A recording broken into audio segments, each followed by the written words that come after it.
Good evening. Hello, Mother Wife 247-365. Mother Wife 24/7-365. How are you today? Good evening. Good evening. Good evening. Where you guys checking in from? I know this is not my normal time. I'm jumping online. I'm tired too. Hello. Is that Lady TG? Illinois, North Carolina. Good evening, good evening. I know I'm late jumping on Dallas, Texas. 10 hours tomorrow. I wish I could put a time on my days. If I knew I only had to work a certain amount of days or put in a certain amount of time, I think life would be a little easier. But yeah, I'm wrapping up school and still got to go to the shop and cut heads, and still got to make time for TikTok. So, yeah, I wish I could just put a time on what time I was getting on. It's back to school, so everybody's trying to get their kids haircuts and whatnot.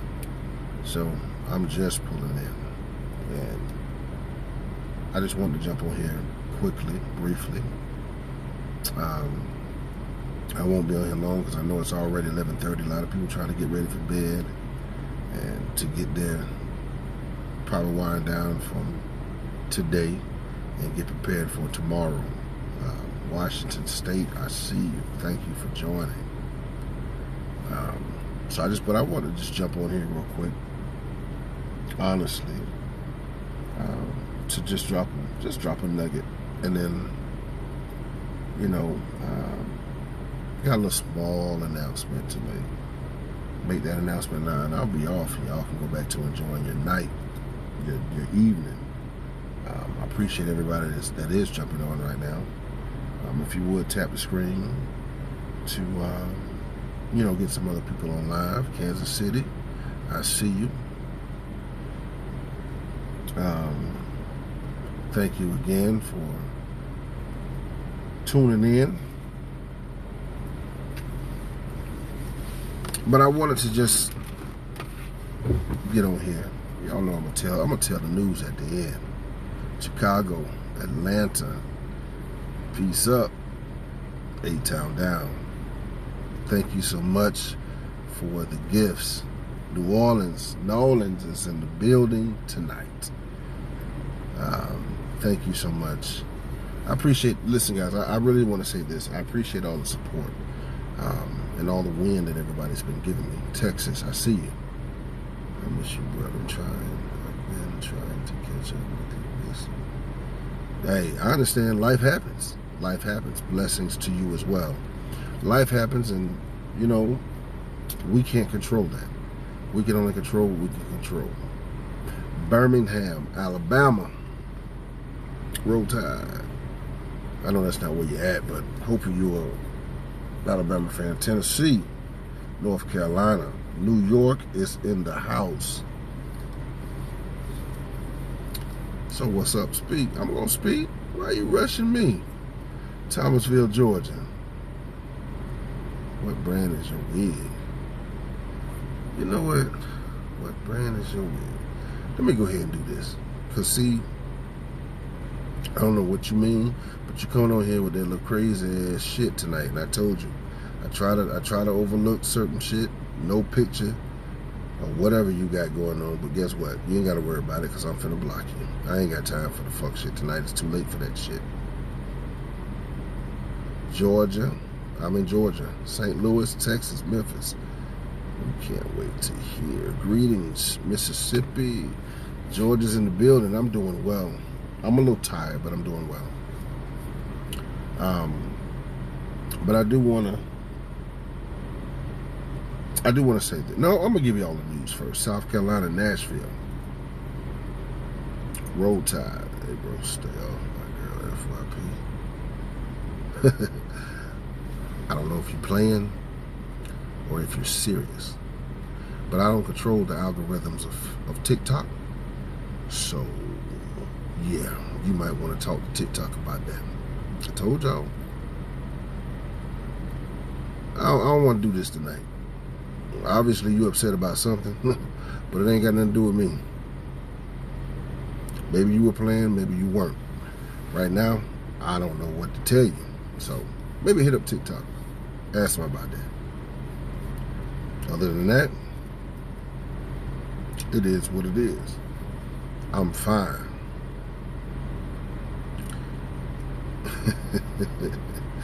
Exactly. But you know, some people, that's all I'm saying. But I'm gonna say this, I've had a lot of people ask me to come to their city to do like I've had people ask me to do couples retreats, conferences, that thing. Hey love, hey now. And I'm planning something in November. I'm getting all the details together.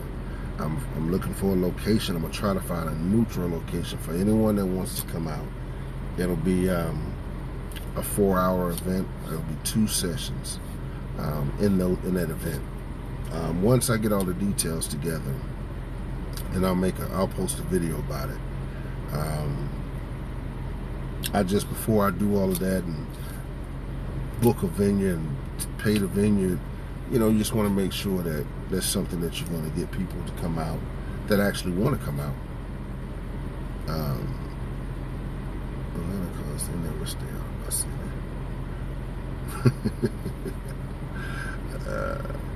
I'm going to try to find a neutral spot because I've got people all over that have asked me to come, and so I want to do something to where it's more of if you come by yourself, it's going to be something for everybody. If you come with your significant other, it's going to be something for everyone. But it'll be a live, in-person event. So I'm going to do it around November, around the second week in November. So I don't know. You know, you guys let me know. If that's something that you're interested in.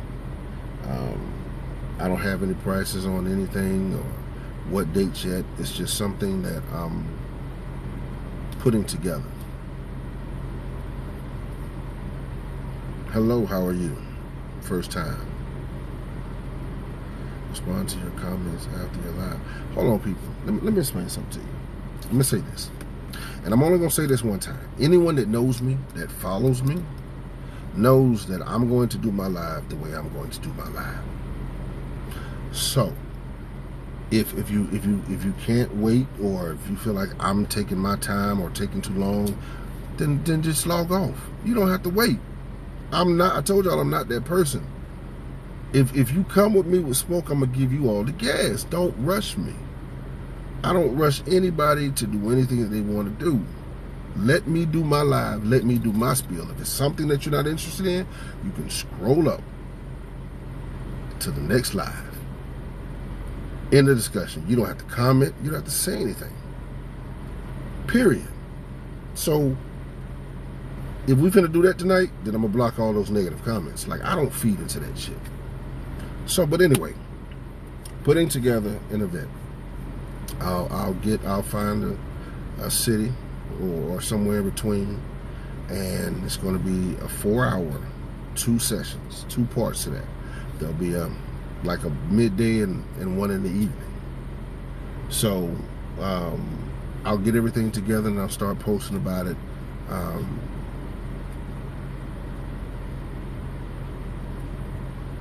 I don't want to call myself an inspirational speaker. I'm a real life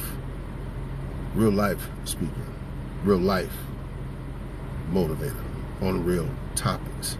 Like, we just not gonna watch my videos. If you haven't seen me, just go through and watch some of my videos, and then you can make your determination. Some people call me a motivational speaker. They call me a lot of things, but that's something that I'm putting together. It's gonna be, I know it's gonna be in November, but I'll start posting times and place and dates. So if you're interested in it, I'll get you the information. Inbox me. I'll get you all the information once we get everything together. But listen, I want to just get that out of the way. because I know I hadn't been on here today, but I want to talk about your person. Okay, so, well, I've been here. Atlanta is one of the spots. Columbia is one of the spots I'm looking at. It's going to be between Georgia, Carolina, and no further than Alabama. I know that. So I gotta find a venue. So it's going to take a little time for me to pick out where exactly we're going to do this at. So please understand. Look forward to the information coming. I'll keep posting. I'll keep you guys updated. But it'll be a live in person. If it's just you, if you want to bring your significant other, your spouse, whatever the case may be, then bring them too. But it's going to be something for everyone. We're going to talk about a lot of things. It's going to be uncut. I don't have to worry about community guidelines. I don't have to worry about violations or any of that. So I'm well. So it's going to be a uncut, real life event. That's what I'm going to call it now, because we don't have a name yet. Real life event. So if you're interested, just let me know. You know, I just want to see, where do you guys think I can kind of meet in the middle to where we can get a group of people together that won't be so stressful in people getting there.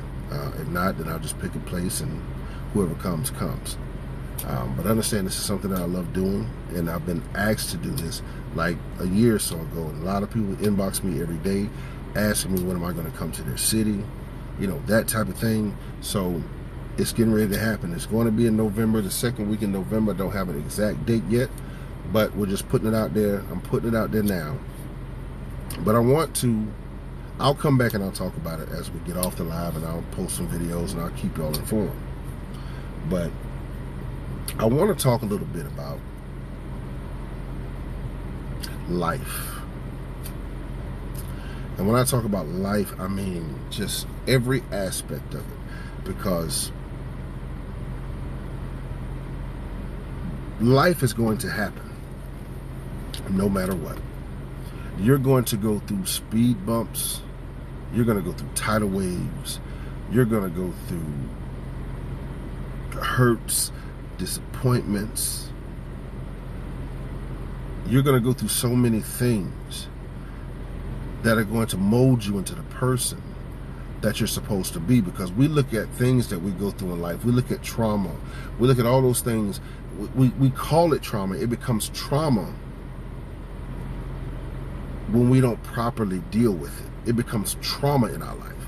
And people say, well, how do you get over hurt and how do you get over disappointment? It's the same way you're going to get over anything. You go to the hospital, you get sick, you go to the hospital. You've got to get yourself back strong, whether it be medication, whether it be rehab, whatever your situation is. You've got to learn to get yourself back to a place of fullness. Get yourself back to a place of restoration. And some people get it. Self-healing. You're right. Some people get it. But some people allow everything that they go through in life to be an anchor to them. So many people that every time the wind blows in a different direction, you let that become an anchor in your life. My purpose brother is in here. Purpose and resilience. Thank you, my brother. You allow every time the wind blows, every time it's too hot for you, every time it's too cold for you, you turn that into something that becomes an anchor in your life. And a lot of people are having anchor after anchor after anchor after anchor happen in their life, and then they begin to get bogged down. They have all these bad thoughts that life is just trying to destroy them. I'm going to show you something. When you're going through something, when you're going through a traumatic situation, when you're going through a bad breakup, when you're going through people leaving you, when you're going through or trying to deal with the trauma bonds that you have in your life, You focus more on that traumatic thing than actually healing. A lot of people are focusing on the trauma than actually healing from the trauma that you've endured.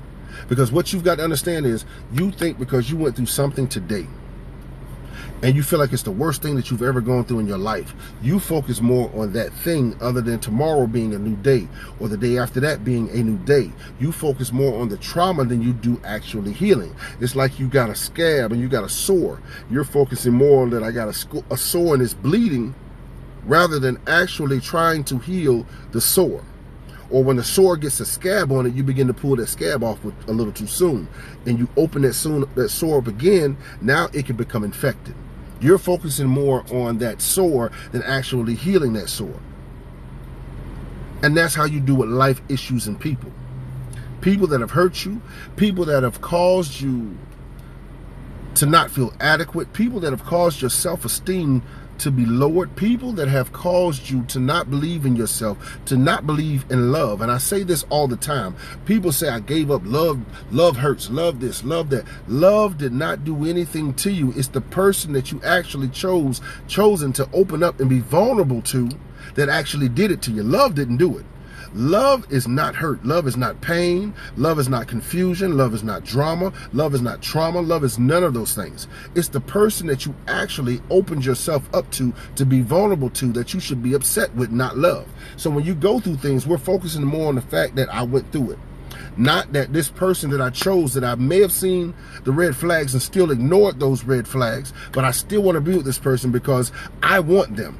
Or I want to see this thing through to the end. Or I want this person to be in my life. I've tried all this and all this. I want this person. So, and I say it all the time. Make sure the person that you want wants you. Make sure the person that you're actually opening up and giving yourself to is giving you the same thing. What you pour into that person, they're pouring into you. But we focus more on the trauma. We focus more on the wounds and the hurts and the disappointments and the fact that you've been sucked out of yourself. But a lot of times you're helping that person suck everything out of yourself as well. So you can't 100% say that person did it. I talked about self-accountability the other day. The problem lies is we don't want to take self-accountability. We don't want to take accountability for the things or the parts that we play in relationships. We don't want to take accountability for the parts that we played and the fucked up shit that happens in our life.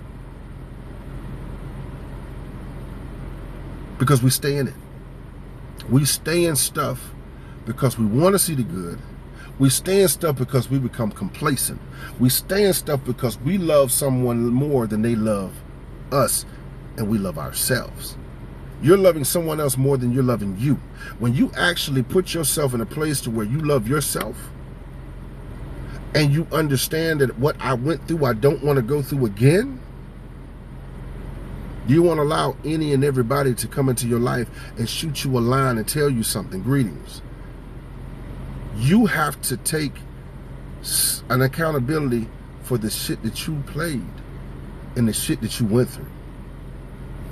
But it's easier to point the finger at somebody else rather than look at ourselves. I said this the other day. I said, you know, when people have trauma, they say at the hands of someone else. When they run and tell the world, they tell the world what that person did to them.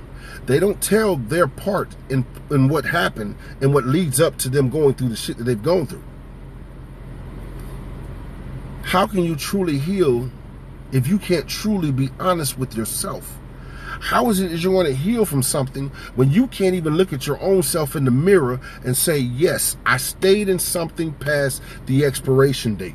I stayed in this long because I wanted this person. They may not have wanted me, and I knew deep down inside that they didn't want me, but I was hoping that they were going to change their mind and love me the way that I love them. I don't understand that mentality. I don't understand that mentality. But we will point the finger at someone else rather than take accountability for the part that we played in it. So now we're focusing more on the trauma than we're actually focusing on rebuilding ourselves, restoring ourselves, repairing ourselves. And then you jump into these relationships over and over and over and over again when you have not healed. So what you're bringing is some baggage, some remnants of that old relationship that you did not want to be in. And as much as you did not want to be in that shit, you're going to bring remnants of that shit into your new relationship. Some of y'all can't keep a man or a woman because the very thing that you don't want, you're bringing into your new relationship. The very thing that you despise, the very thing that caused you to not be yourself, the very thing that caused you not to love yourself, you're bringing that into a new relationship, and you're wondering why people are walking away. You're wondering why people are not willing to deal with you and where you're at. I'm not saying that you're going to meet someone and you're going to be 100% totally healed, but what you ought to be able to do is recognize your part that you played in it. Don't come to someone and expect them to unload your baggage for you. They did not go through that with you. They did not put you through that. So now here it is, you're expecting someone to give you something that you can't give yourself. You want someone to love you 100% unconditionally, but you haven't loved yourself. You have not taken self-accountability for your actions, but you want someone to be 100% perfect for you when you're not perfect for them. And that's what a lot of these relationships are. I say this all the time. A relationship is two, not one. It's two imperfect people making something perfect for them. That means two people that have been hurt. Not just all women, not just all men, because men are hurt too. But we may not necessarily deal with our hurt the same way women do. Two imperfect people coming together to make something perfect for them. Not how your mama did it, not how your cousin did it, not how these talk show hosts are telling you to do it. You have to make sure that what you're getting into is going to be perfect for you and your king or you and your queen. It does not matter if nobody understands it. It does not matter any of that. If you two are happy with what you have going on, that's all that matters. That's all that matters. So now, but you got people that have been broken, that are bitter, that are upset, that don't know how to love themselves, but you're expecting someone to give you all of the qualities that you don't possess. How? If you can't heal yourself, if you can't get yourself to a place of healing and a place of restoration, then you don't need to waste your time getting into another relationship with someone else, because all you're going to do is bring trauma, and that shit turns into toxic shit, and you wonder why people are just packing their shit and just getting the hell on from around you. See, my thing is, I'm going to deal with reality. I'm going to deal with some real shit, because what you've got to understand is where you're actually want to sit back and find someone that's going to agree with you and the shit that you allowed someone else to do. Because that's what people do. When they tell the story, they don't tell what they did. They just tell what the person did to them. Hurt people hurt people. You're only speaking from your point of view. And truth be told, when you start going to tell someone, you're going to find someone that's going to have a biased opinion that are going to go along with you. And that's the problem. People are being enablers to people that they should not be enablers to. You enabling someone that will never be able to see themselves or see them hold themselves accountable for their part that they played in a relationship, because you weren't just in a relationship by yourself. I've never seen someone get kidnapped in a relationship. You spent 5, 10, and 15 years with that person, and they had you kidnapped, and you went through all of the stuff that you went through, and you did not know. Houseway. But once you finally get out of it to where you can't deal with it anymore, or they leave you, now you want to point the finger at that person. You knew they weren't shit when you got in a relationship with them. You knew they weren't shit when they had a baby on you. You knew they weren't shit when they cheated on you for the 5th, 6th, 7th, 8th, and 9th time. But you still stayed with them for 20 years. 20 years. You stayed with them. But all you're going to do is bash that person, because it keeps the finger pointing off of yourself. It does not make you look at yourself. A lot of people got trick mirrors in their houses. They're going to see a distorted figment perception of themselves. Because as much as people like to say, tell me the truth, they don't like the truth. People can't handle the truth. And understand this, before you go pointing the finger and playing victim, that victim shit is way over fucking rated. Because I tell people this all the time. I have a lot of people that'll hit me up and ask me, well, how do you do this? And how do you get out of this? And you give them a simple A, B, C, D, E.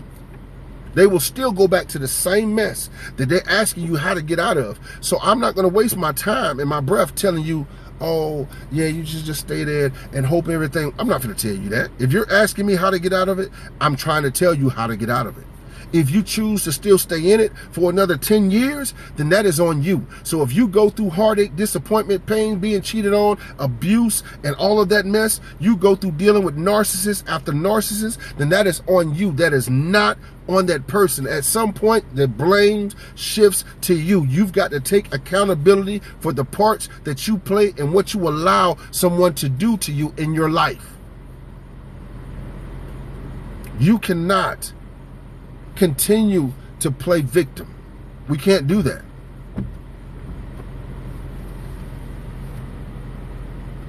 People are not ready. People are not ready for the truth. You're ready for someone to say, oh, that's messed up. They want that you can sit up on somebody's couch and talk about the same mess over and over again. When do you get tired of hearing yourself talk about the same stuff? And most people are going to sit there and bash the person that they're with, even though they know that person's not good for them. You're going to say, I'm done with them. You're going to change your post. Now you're single. No, first it's complicated. First you're in a relationship, then it's complicated. Now you're single. All in the same week.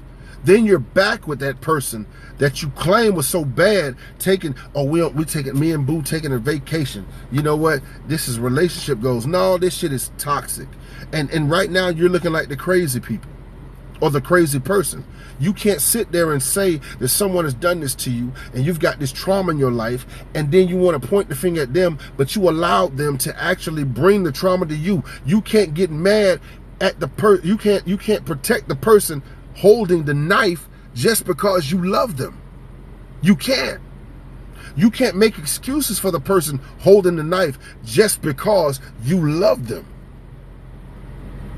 If you know that it's no good, then you need to get yourself from around it. Because some trauma that people are saying, oh, it was a traumatic relationship, this was toxic. You are the toxic one. It's not always the person that they did what they did. And I'm not going to say people don't do stuff. But my thing is, I love me too much to allow someone to come in and destroy my self-esteem. To make me feel like I'm nobody. To make me feel like I'm not worth it. But when you stay in relationships, toxic shit, you become toxic yourself. Stop pointing the finger at everyone else. And understand that in order for you to heal properly, you've got to have self-accountability. Can't go back. He's in a home. You can't talk.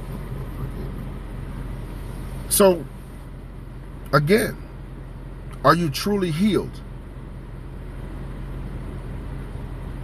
If you're still dealing with the trauma, and I'm not going to say all trauma is just self-inflicted or people just chose to go through it. There are some trauma, there are some issues and things that people are going through in life that they could not avoid. And it's caused them to have trauma or trauma bonds. But there's a lot of trauma that people are calling, that people are put you through traumatic situations, but it's you. If I stay in a house or in a room with you and I know that you're coming through that door with a gun to shoot me, but I stay, knowing that you could potentially kill me, well, you don't have to take men seriously, because a lot of men don't take women seriously either. So I don't do one-sided thing. Understand this. Understand me. I don't do one-sided. Because when I see people say that, I don't take men seriously. I don't take, well, anytime you have and don't take me getting at you. Anytime you have a negative response to the opposite sex, but you still deal with the opposite sex, or you knew that the opposite sex wasn't the person that you needed to be with, but you stay with them, you can't make those type of statements. That means that there is something inside of you that you haven't dealt with. You haven't dealt with some issues. Because I've gone through traumatic situations with people, but I'm not going to say all women are bad. But you hear people say all women are bad, all men are bad. You haven't dated everyone to make that statement a true statement. You're only making that statement based upon the people that you chose to allow to come into your life that did not do you right. You can't cap everybody. You can't put everybody in the same bucket. When you make those type of statements, it's almost like y'all know how you have people that see you doing good and they'll see you get a new car. I see you in your little car. Or I see you in your little house. That's not a compliment. It's not even a true statement. When people respond negatively to posts, that means that there's something inside of you that you need to purge. Real talk. You can't say all men are bad. You can't say all women are bad. You're only speaking at the ones that you chose, or the relationships or the situation that you chose to stay in past the expiration date.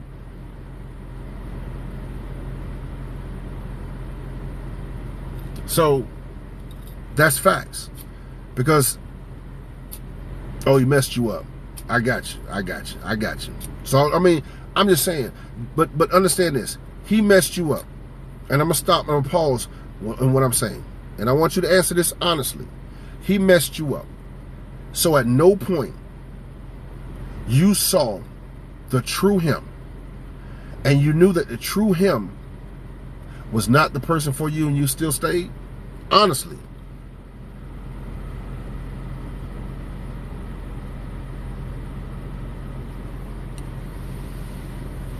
Because if you saw it, but you stayed there, then that's not all him. That you gotta take accountability for your part. My thing is, you may never get an apology from him. And that's cool. But you moved on. You got out of that situation. You got I hope you got as far away from him as you could. So now you've got to take accountability for what you did. So now your healing is going to help you to not have that mentality, because he can't mess you up by himself. He couldn't do it by himself. We love people through cheating. We love people through heartbreak. We love people through disappointments. We love people through, just because I love you does not mean I need to be with you or stay with you. That's what people fail to realize. Well, I love him. We got kids together. We've got this together. We just bought a house. I've been married to him for 10 years. And so what? You don't think you can find someone else that's actually going to give you exactly what you need? Not what you want, but what you need. Because a lot of people, what you want is not necessarily what you need. He can't talk or eat or walk anymore. Well, that's unfortunate. I don't know the situation. I'm just going to say that's unfortunate. But what we've got to understand is this. When you do this all the time, when you see people doing this all the time, that's someone that's not taking accountability for themselves. Because everybody's not wrong. Because I'm going to show you something. Think about it this way. I know people that have gone through relationship after relationship after relationship. And they're older people. Older than me. You've gone through relationship after relationship after relationship. 2 months, 6 months, 2 years. Boom, boom, boom. You're jumping from relationship to relationship. Then you end up by yourself. With no one. I'm going to say this. People will always point the finger and say, oh, I went through 10, 13 bad relationships. So you were perfect? So you did everything right? Is that what you want me to believe? You mean to tell me that out of the 13 bad relationships that you went through, that you didn't have 2 or 3 good men? Everybody was bad? Because if everybody was bad, then it's the people that you're choosing. Because all men are not bad, and all women, as much as they want us to believe it, are not good. See, I'm gonna tell the truth, and I said this before. We've been raised to think that women are the prize. That's how we've been raised. And don't get me wrong, I'm not discrediting any of my women, my queens. I'm not discrediting you at all. But we've been raised as men that women are the prize, that you're supposed to run behind this woman. You're supposed to do everything that you can. Possibly. This woman, they say happy house, happy spouse, happy house, whatever they're saying. But we've been told that girls were made from sugar and spice and everything nice. That is so far from the fucking truth. That shit worked when we were younger. And as you get older and you begin to deal with these women that have these traumatic issues or trauma bonds, or they got these slick mouths, or they got all this stuff, no, that's not for everybody. And I'm not saying that every woman is bad. But what I'm saying is, every woman they made from sugar and spice and everything nice, that is not happy spouse, happy house. Because you can do everything to make a woman happy, that doesn't mean that she's going to be happy. You can do everything to make a man happy. That does not mean that that man's going to be happy. What people have got to understand is, because a lot of us are getting into relationships trying to do the same things that we did in our last relationship, and that shit didn't work for you. You think just because you cook clean, because you got some good wop, that's going to be everything that a man is going to need. No. As we men get older and we mature and we realize that everything that was told to us about women is not 100% correct, the same way y'all feel about men. We've woken up. Men are out here grinding and doing the same things, but guess what? We want peace. A man wants peace in his life. You don't have to cook shit. You may just try to cook something, but to be his peace and he be your strength, that is a balance. It doesn't have to be the same thing. He be your strength and your provider and your everything, and you guys are trying to build something together. Because I hate this whole, well, man's got to be this. And I'm not getting on, because it's not all women.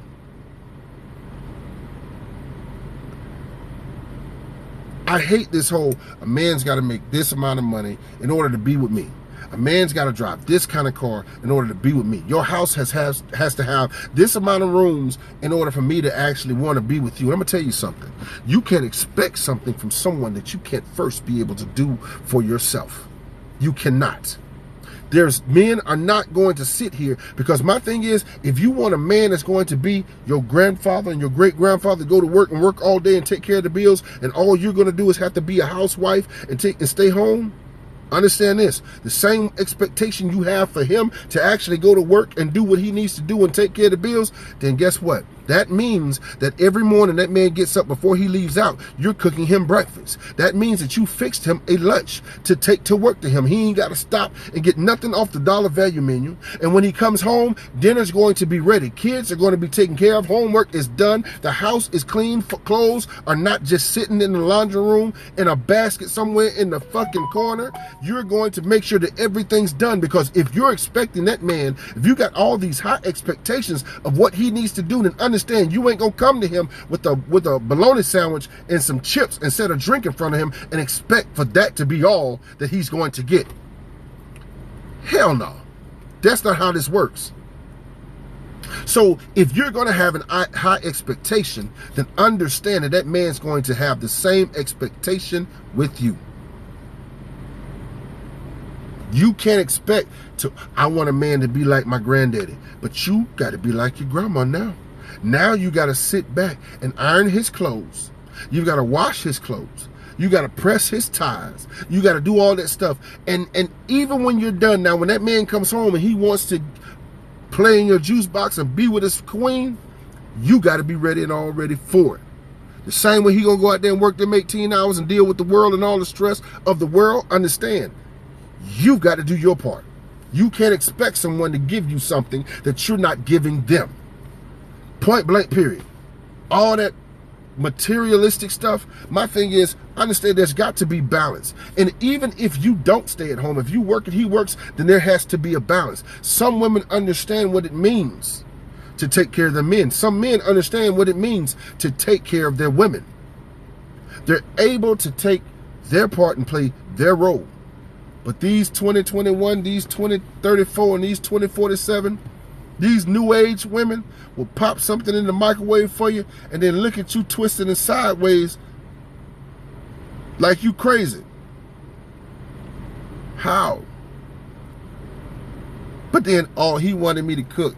He wanted me to clean. I didn't leave my mama house to come and start being a mama to somebody else. No, that's what a real woman is going to do. That's what a real queen is going to do. You're going to play your part. If you have a high expectation for him, then it's only fair that he has high expectations for you. So all that you got to make this and you got to make that, well, I don't need you, because I'm gonna make it on my own. If I go out and I'm making $200,000 a year, what I need somebody to come to me and be like, I don't need to talk to you if you ain't making $200,000 a year. But every time I see you saying you want fries with that. And I ain't saying, don't get me wrong, ain't nothing wrong with working at McDonald's. I'm not saying nothing wrong with it. But you're not going to have a high expectation for me when you can't give anything to me yourself. What you pour into a person, they're going to need to pour into you. But people don't want to take accountability for themselves. People will open up their mouth and say stuff, and they get upset when you hold them accountable for the very thing that they're asking you. Because people want you to give them everything. And I'm not saying everybody, but some people want you to give them everything. They feel like they're just supposed to be put up on a pedestal, and they have to bring nothing to the table at all. But they'll point the finger at you rather than look at themselves. If you're going through relationship after relationship, after breakup, after breakup, after baby daddy, after baby daddy, after baby daddy, after baby daddy, after marriage, it's time to stop. First and foremost, it's time to stop. You've got too many bodies on you. You've got too many bodies on you. Your pH balance is thrown off. That's too many men. I know some people that'll sit there, break up today, be in a relationship next week, and y'all already screwing. 2 months later, you got a baby on the way. That's too many bodies inside you. That's too many bodies, period. But you haven't taken time to heal from the last shit that you've gone through, or to heal yourself and look at yourself and reflect on what can I do different in my next one. See, the thing of it is, I hear people say all the time, I keep looking for men. Well, where all the good men at? Not where you're looking. For one, your king is going to find you. You should be able to attract your king and not open up your mouth. But the only way that you're going to attract your king is to actually take self-accountability for your part, heal yourself, get yourself back to a place of restoration, and he's going to be able to see you. Some of y'all, king can't see you because you got too much garbage. You got too much toxic shit. You got too much heartbreak. You got too much stuff on you, and you're camouflaging yourself because you're not willing to be honest and real with yourself. You're so busy focusing on the trauma that has come into your life, the trauma that you're going through, what someone else did to you, how they made you feel. I'm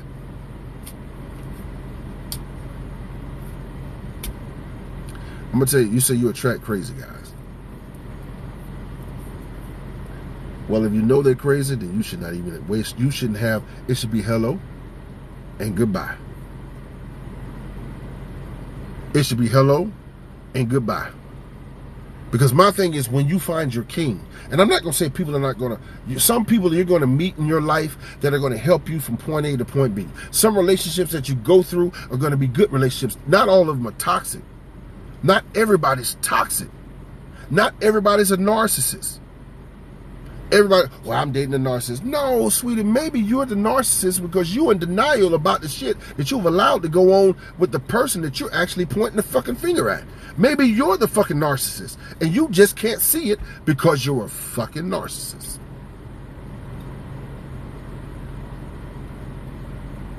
So I don't get it.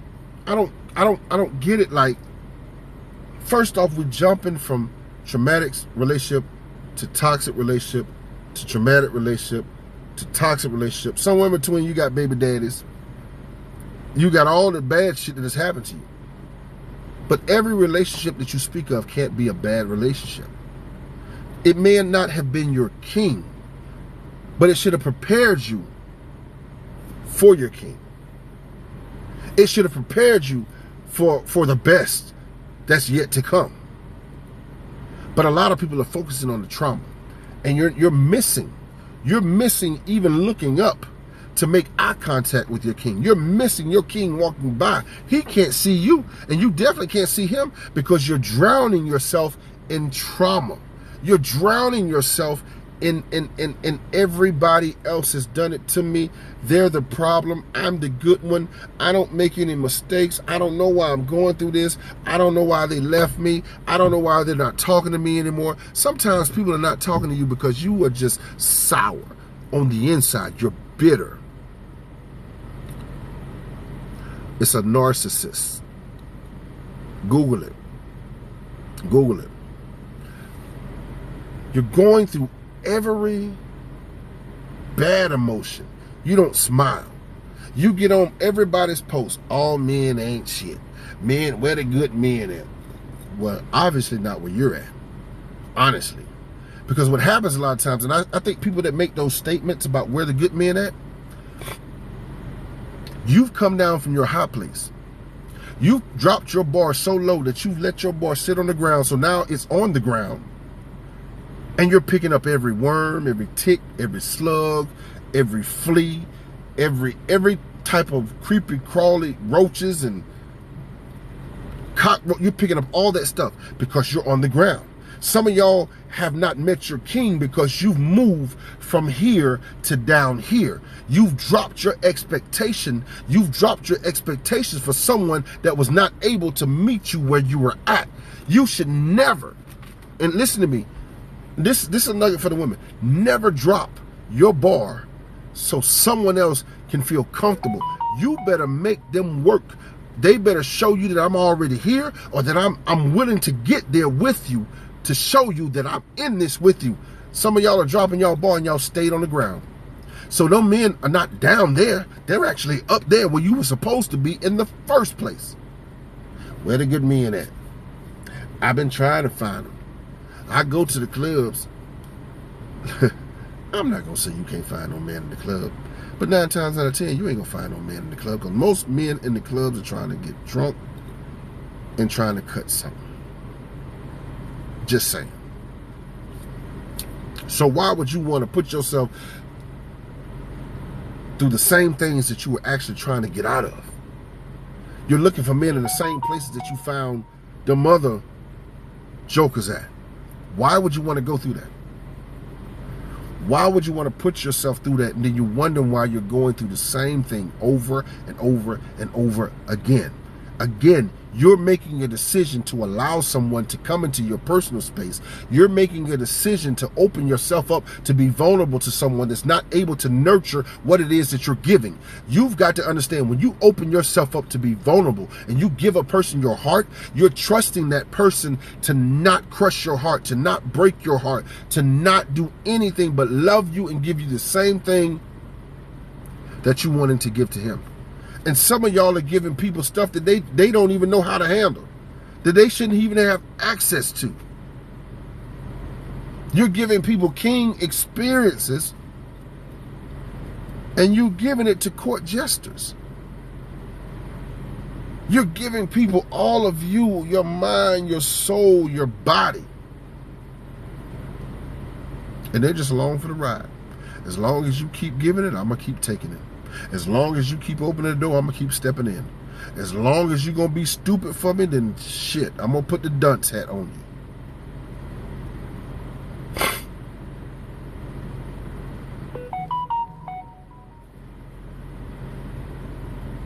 You're giving people all of you, and they just giving you a little bit. They're giving you a little bit. They come around when they want to come around. And this is men and women. They come around when they want to come around. They're going to take you out. They're going to buy you some flowers from the grocery store. And then here you go, oh, my boo, you love me. You love me, don't you? I'm going to tell you something. Now, I get it. I grant it. Some women are not hard to please at all. But there's some women that will get excited about any gesture a man gives them. He came in there and licked your toes. After he done got off. He licked your toes. And he took you to Waffle House. And that was it. And you're happy and excited about this. Can't nobody pop up unexpectedly. I want to say that. Can't nobody pop up in your life unexpectedly. And you gotta choose whether or not you're gonna open the door and let them in. You can't pull up on me. I don't care how strong you think your pull-up game is. You can't pull up on me. Because guess what? I'm gonna treat you like Jehovah's Witness.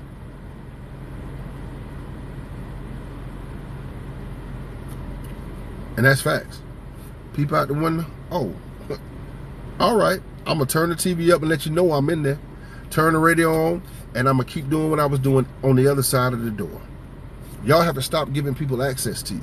Because what happens is, you got to understand, people will sit there and suck everything up out of you, and they will pull your essence and your soul. People are robbing. It used to be breaking hearts or taking hearts.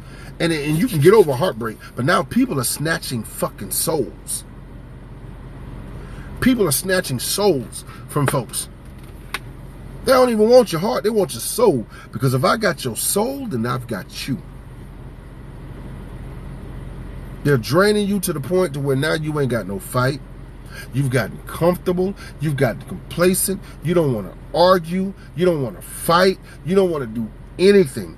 So now all you're looking at is, I just want to have peace. I want this person to be happy. I want this person to love me.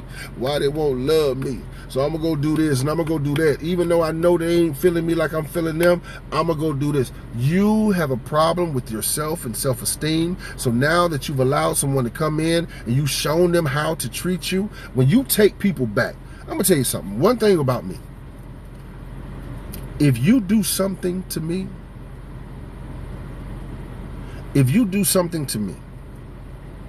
like I'm in a relationship with someone, you cheat on me, I'm not taking you back at all. And I'm going to tell you why. I'm not saying it don't work for people, and I'm not saying that people can't fuck up and they can't change and get their life together and realize that, hey, I shouldn't have done this shit, but they do it. If you do something to someone that you know loves you unconditionally, if you do something, because you got to think about it. Then you got not only think about it, you got to plan it. Then you got to plan what excuses you're going to come up with if you get caught. Then you got to actually do it. Now you got your conscience. You got doing the right thing. And then you still got to do that. But you did it anyway to someone that you knew was in love with you. You did it because you wanted to do it. It was not a fucking mistake. I hate people say, oh, it was a mistake. I wasn't thinking. Yes, the fuck you were thinking. You just didn't think that I was going to fucking find out. That's all it is. You're apologizing because you got caught. You apologizing because you got caught in this shit. You're apologizing because you fucked up and I found out. Because had I not found out, then guess what? You would have went on about your life and there would have been nothing. I'd have been sitting there looking stupid in these fucking streets. If you do it and you knew that I loved you unconditionally, you didn't care anything about me. So what you've done is, every bond that we had, that trust bond, that loyalty bond, that respect bond, that love bond, you've broken all of them. I owe you nothing anymore. So if I go out and do to you what you did to me, you can't say shit to me about it. Because people fail to realize that. When that loyalty bond is broken, so is that respect, so is that love, so is that trust. All of those things go out of the window. When I feel like you are no longer loyal to me, I can't love you. I can't trust you. It's done. So to the people that take people back, it may work. I'm not saying it doesn't. But for me, if you did it once, you're going to do it again. People need to turn. Now, the best thing you can do is apologize to me and take accountability for what you did. Okay, we might be cool, but I'm never going to fuck with you like that again. Because in the back of my mind, I'm going to see you as that person that you showed me.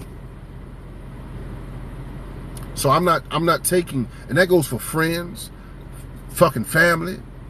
If we're in a fucking relationship, if you're not loyal to me, then you don't love me. If you're not loyal to me, I can't trust you. If you're not loyal to me, then I can't respect you at all. All of those things fall up in that loyalty, brother. That's why I say I'd rather have loyalty over love, because people can love you and still fuck over you. People can love you and still go sleep with your sister, your auntie, your uncle, your cousin, the dog, the birds, the mosquitoes, and the flies. And they still love you. Loyalty is over everything. But understand, all of those loyalty, trust, respect, all of those things require action. Require action. A lot of y'all are taking someone with a loyalty tattoo on their arm, and you're thinking that they're loyal. Oh, they got loyalty tattoo, so they must be loyal. No, those are action words. In order for you to be loyal to me and me to be loyal to you, then we've got to spend time with each other. We've got to go through some ups and downs, and we got to still stand solid for each other. But there's no loyalty anymore. It's all this fake shit. All this fake love. Fake love is a new love. And fake loyalty is new loyalty. So understand this. In order for any relationship to become a full relationship, relationships are built off of interactions. I know I'm going all across the world, but it's going to all tie back in. Relationships are built off of interactions. So the best way to judge a relationship, look at the interactions that you have with the person. Because some of y'all are calling yourself in fuck ships, cut ships, friendships, everything but a fucking real relationship. But you're expecting relationship qualities. Some of y'all got a joker to come see you every Friday after you done put the kids to bed. Come see you at 2, 3 o'clock in the morning. But you're upset at him for not calling you the next day, or not calling you until it's time again for him to come see you on a Friday. But you're calling that a relationship. That's my boo. That is not your boo. That is your cut situation. That is your fuck situation. That is your fuck ship. That is your whatever you want to call it. And then wondering why you can't find your king, or your king can't find you, because you got this joker blocking you from everything and your king needs to see, because you're still wasting your time with him. Because now you done found yourself, you done caught feelings. You ain't just got the heartbeat in your chest, y'all got that heartbeat down below. How you gonna find your king when you trying to make Ray Ray your king? And Ray Ray ain't wearing a crown. Ray Ray got on a do-rag. You can't make someone something that they're not. And wonder why you go through the same things. I'm comfortable with Ray Ray. Well, be comfortable with him. Be comfortable and miserable and upset and go through all that fucking drama and trauma, because Ray Ray hitting you and 2 other ones he got to leave, go see probably before he come see you or after. Y'all are settling for anything. If you've got your bar up here, why would you drop your bar down here just because you gotten 2 out of the 10 qualities that you're looking for in your king? At the end of the day, that's not your king. That's just somebody that you're comfortable with, that make your toes curl a little bit.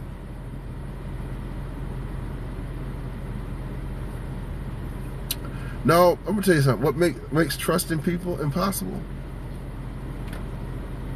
People make it impossible. Because I cannot know you. I cannot know you. And I can have a conversation with you. We can never have a bad day, a bad anything. I could probably trust you better than somebody that's actually close to me. People make relationships hard. People make love hard. People make loyalty hard. People make trust hard.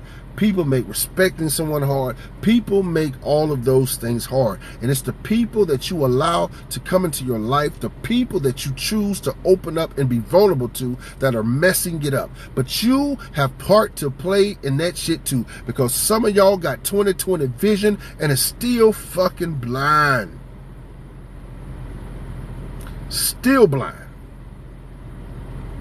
Some of y'all got 20/20, a pair of fucking glasses and contacts on, and still can't see the shit that you in or don't want to see it.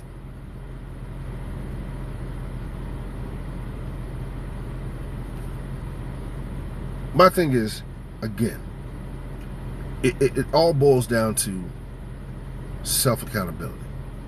Some of y'all are so happy to have someone that did you a little better than the last one. May not be everything that you thought. Because I hear people say, oh, I've been in a relationship with this person for 2 years. You know, I was surprised we made it 2 years. You didn't think y'all was going to make it 2 years? No, because we done went through hell. I'm going to tell you something. I hear people say that in marriage. I had someone tell me that. The first 5 years of a marriage is going to be your roughest. I think that is the most... That is a mind-controlling statement. The first 5 years of your marriage is going to be the worst? So you mean to tell me, now think about it. Maybe everybody don't think the way that I think. If the first 5 years of my marriage is going to be hell, then why the hell would I want to get married? Why would anybody want to get married? If the first 5 years are going to be hell, so you mean to tell me I got to go through 5 years? I may not make it 5 years. You may stress me the fuck out. I have a heart attack, a stroke, aneurysm, all at the same damn time. So you mean to tell me I'm going to go through hell for 5 fucking years just for saying that I do? Come on. I'm going to tell you why. The first 5 years of marriage is normally going to be hard times for people that are still dealing with trauma, that are not willing to communicate, that don't know how to love, that their egos are in place, that they don't know how to do right by the person that they're with, or you married someone for every reason outside of love, and this being your king or your queen. And that's facts. Because when you meet your king or your queen, understand that should be a completion. That should be a completion. Your first 5 years should not be hell. Your first five years, you should not be arguing and bickering. Those are times that you're actually falling in love with that person more and more every day. Some people fall in love in the beginning and you never elevate to another level of love ever again. You should fall in love every single day with the person that you were with. People have let communication or lack thereof destroy relationships. People are letting the fact that I feel like I gotta be right all the time, you are wrong, it's your fault, you're the problem, be the reason why marriages are just falling by the wayside.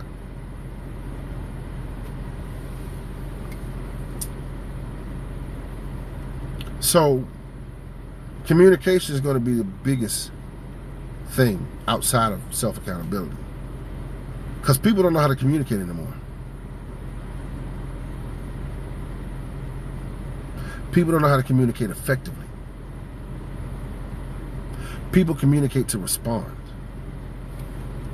And what do you mean communicate to respond? Let me show you something. People are selfish. Some people are selfish in relationships. Because a person will come to you, your person can come to you and tell you some things that they've done, that you've done to make them feel a certain type of way, or you've hurt them a certain type of way.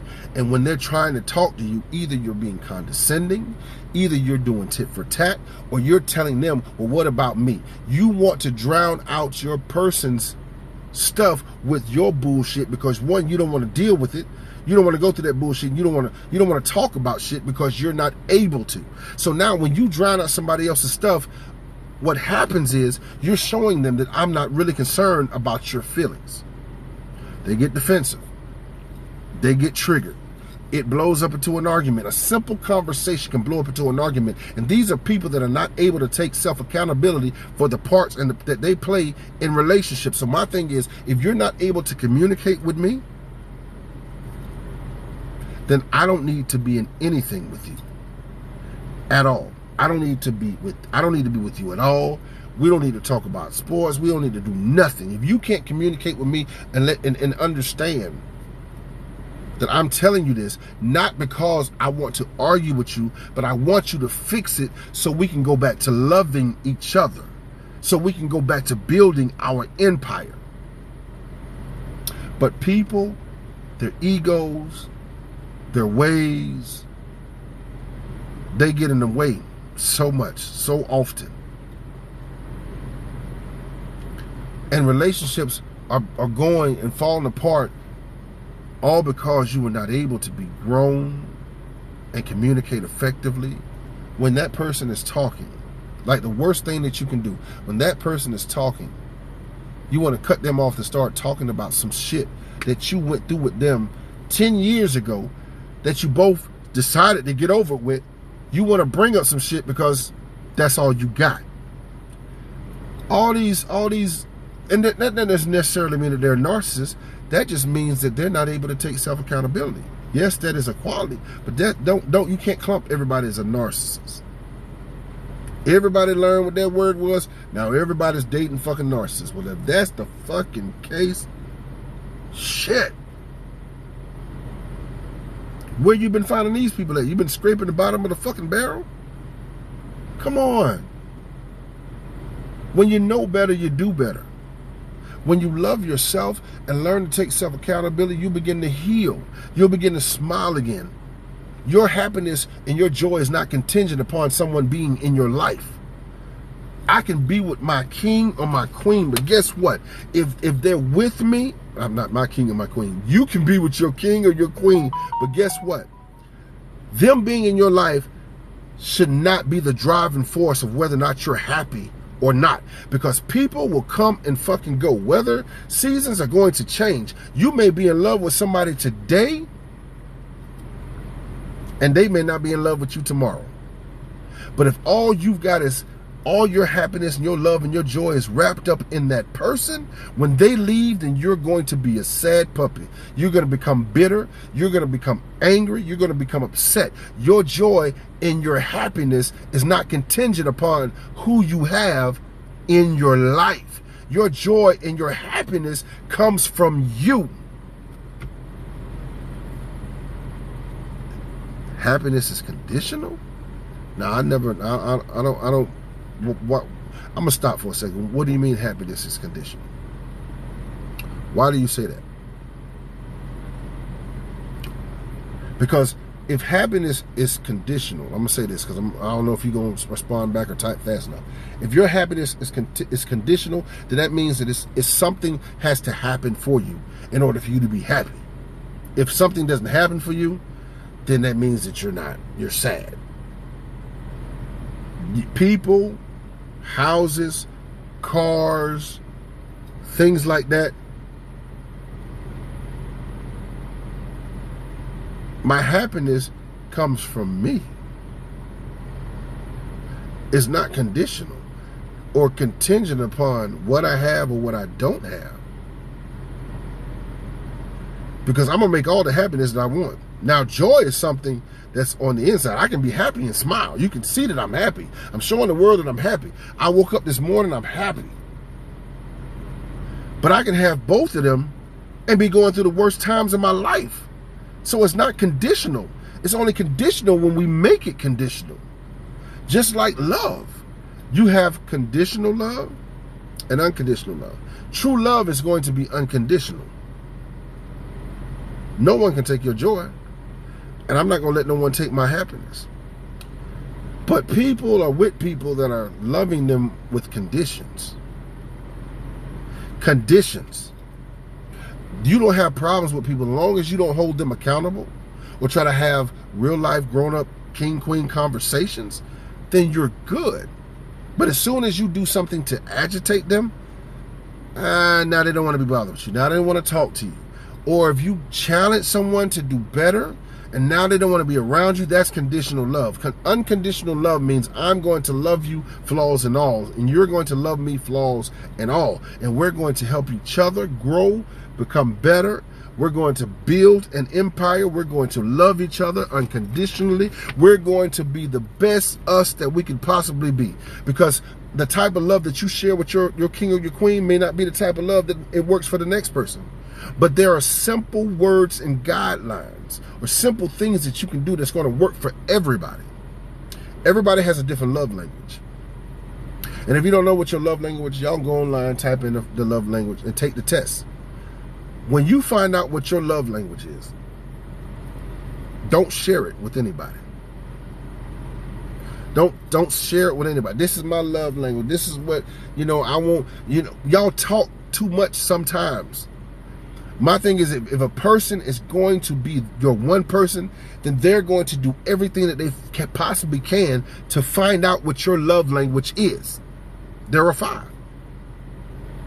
So, but you'll find someone. Go take the test, and then run to the first man that sees you, and you're telling them, well, my love language, I need you to do this, I need you to do this, I need you to spend time with me, I like to be touched, I like gifts, I like this, and they're going to do everything that you told them to do. And here comes the fucking show. And the Grammy goes to if that person is truly going to be with you and wants to be with you, they're going to find out what your love language is. Because 9 times out of 10, they're going to want you to find out what their love language is. Stop telling everybody everything.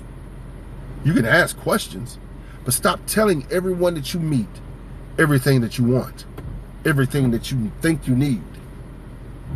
Stop doing that. Because sometimes you get people that are going to take everything that you say, they're going to do everything that you said. You're going to feel like, this is my king.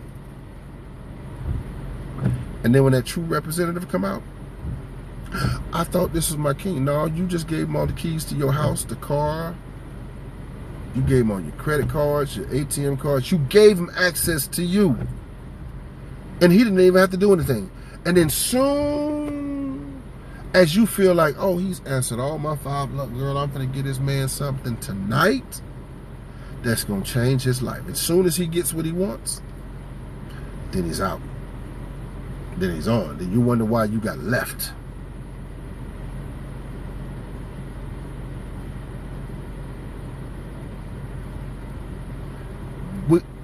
Relationship is not hard.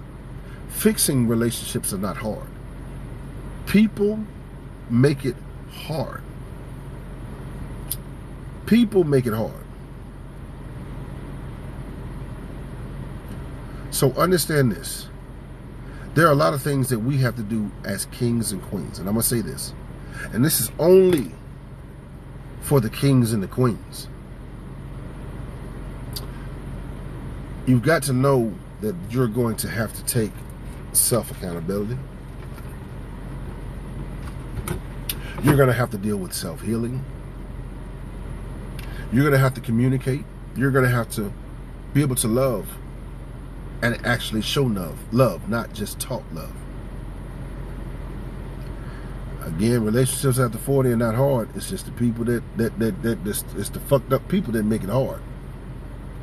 Not relationships after 40. If that's the case, relationships are hard at 18 and 20 and 52. It's the people that you choose to deal with that make it hard. Relationships not hard. Love is not hard. Loyalty is not hard. Trusting is not hard. Respect is not hard. It's the people that lack those qualities that make it hard. It is not hard. We gotta change up our mentality. Like, what is it? 14 days to start a habit and 21 days to break a habit? Something like that. It might be 21 to start or 14 days to start a habit and 21 days to break a habit. Something like that. So you got to retrain your thought process. You've got to get back to a place of where now, okay, I'm starting off on a clean slate. I'm starting off, even though I made some choices, even though people have still hurt me and I've allowed them to hurt me, 21 days to break a habit, so it's 14 days to start a habit. So 21 days of changing your mind. 21 days of total restoration for you. And I think I might do a series on that. 21 days of total restoration for you. Not for everybody else. It ain't 21 days and I got my stuff together. Now I'm trying to go back over here to Ray Ray and Shafika and try to get them to pull them back in because I want them to do this with me. It is you. It is you. Work on you. Focus on you. Everybody's not meant to be and go where you're going. Once you get out of a place of hurt and disappointment, and once you change your mentality on the type of people that you've actually allowed to be in your life, once you've done that, then there's a peace that's going to come over you. I've gone through it. I've gone through so many things. I don't know if anybody on here that was on my live when I told my story. I walked it from the beginning to the end. I've gone through a lot of things that most people probably would not have been able to deal with. I opened up and I shared. But once I got past that shit, and it was in my rearview mirror, the further I got away from it, the smaller it got.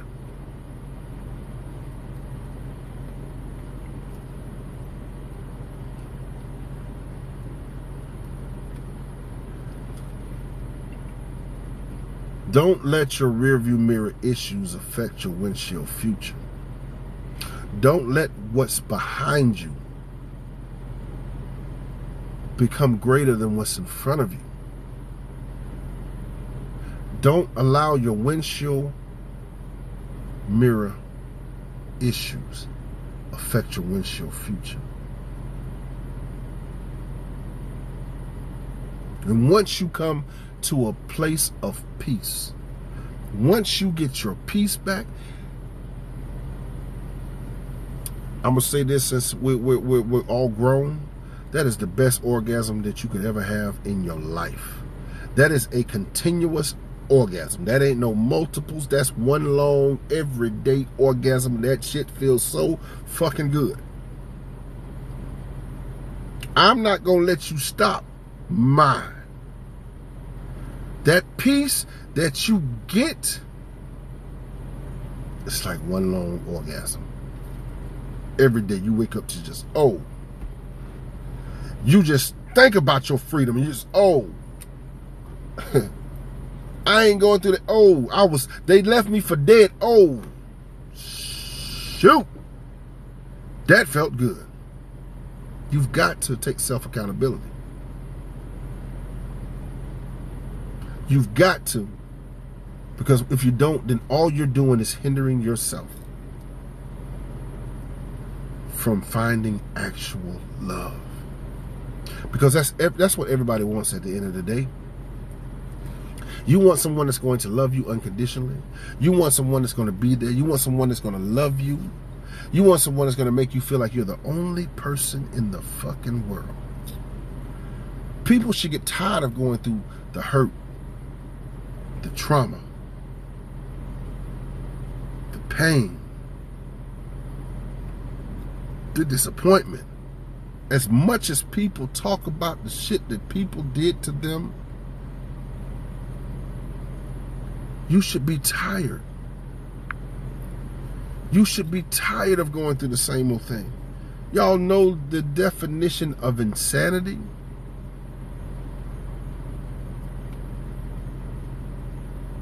Doing the same thing over and over and over again, but expecting a different result.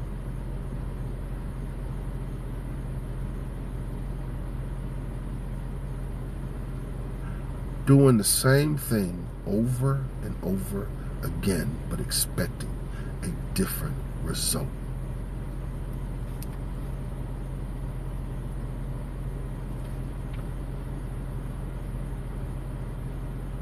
So, I don't understand how you want to go through the same thing that you know Because if I told everybody in here that's going through something right now, because there's some people on here right now watching, and I don't need a show of hands, but there's some people on here right now that are going through some of the things that I've talked about. But if I came and I stood in front of you and I took a knife and I just poked you in your stomach with the knife, you're going to get the hell away from me.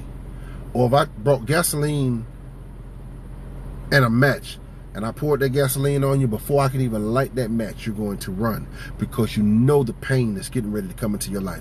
Some of y'all know the pain that's getting ready to come into your life, but you still stay in those same fucked up situations. You're still staying with them same fucked up people for years. So you are allowing them to throw gasoline on you and light the match, and you're not even running. You're allowing them to take a knife and stab you every single fucking day, and you're not trying to protect yourself. You don't even have any defense wounds. You're allowing someone to take your life, your soul, your mind, and your spirit, and you're still got faith to believe that this person is still going to love you the way that you've been loving them.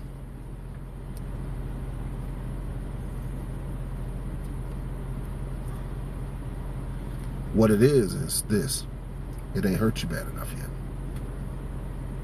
It hasn't hurt you bad enough yet.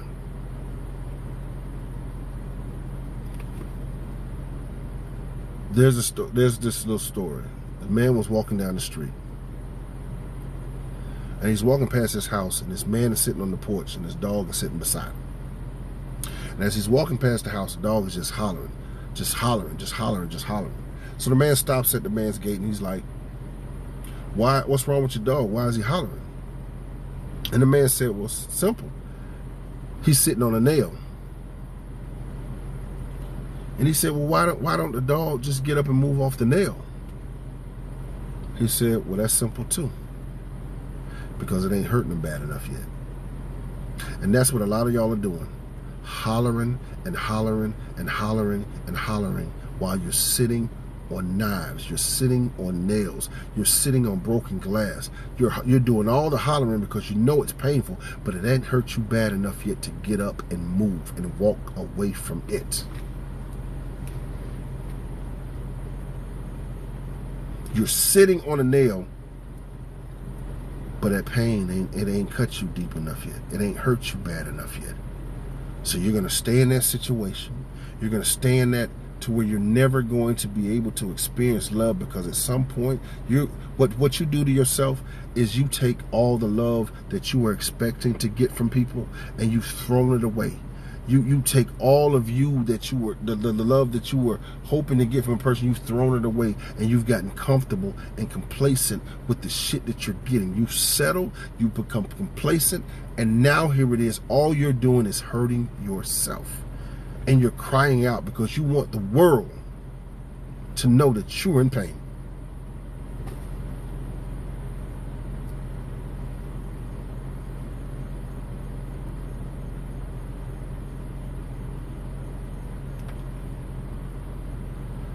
"24-year relationship. I'm over my 24-year relationship." Well, you should have probably been over that second week, because I'm pretty sure you saw some red flags. Took me 4 years to walk away, and I can honestly say that I've never been happier. See, there you go. You found your peace. You found your life orgasm. You found your life orgasm.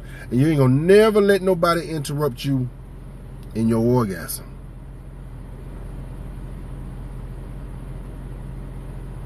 You said, how do you get past what? How do you get past what?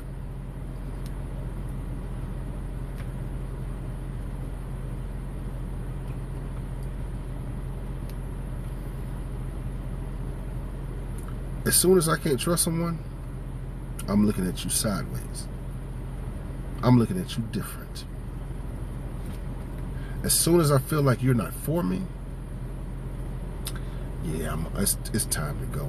I'm not going to sit here and become old and decrepit, and then nobody don't want me no more, and I wasted my good years with somebody that wasn't able and was not going to appreciate me, was not going to love me unconditionally, was not going to give me anything but heartache, disappointment, and pain. Yeah, I'm not finna sit there. Some of y'all letting these leeches suck all the fucking life out of you.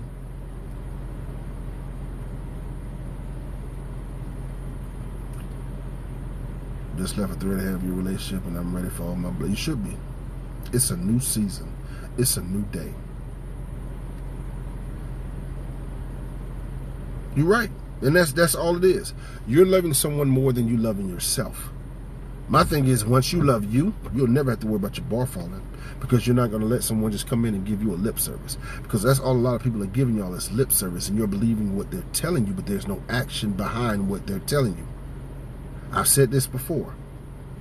Words give fuel to action. Some people ain't going to catch that. Words give fuel to action. So if someone is telling you, I love you, okay. Your words are going to give fuel, but I need to see the action that's going to come behind what you're saying. Some of y'all are just taking the words and it's, oh, you say you love me. Okay, girl, he told me he loved me today. Yeah, he told me he loved you, but he done cheated on you how many times? How many times did you have to go to the hospital because he was having a baby that wasn't yours? Or vice versa, because women do it too.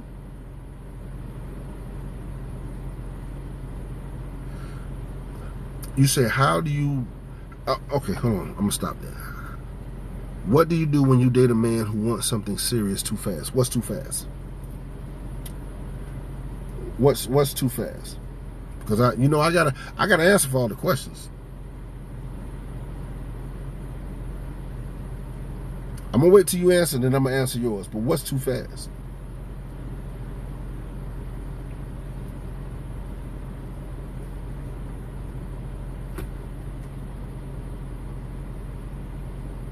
Wanted to move with you after dating you for 3 months. Let me ask you a question.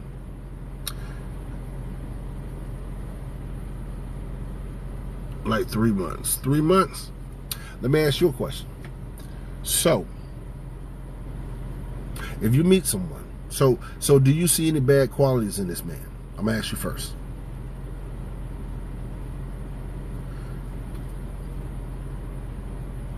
Do you see any bad qualities in this man?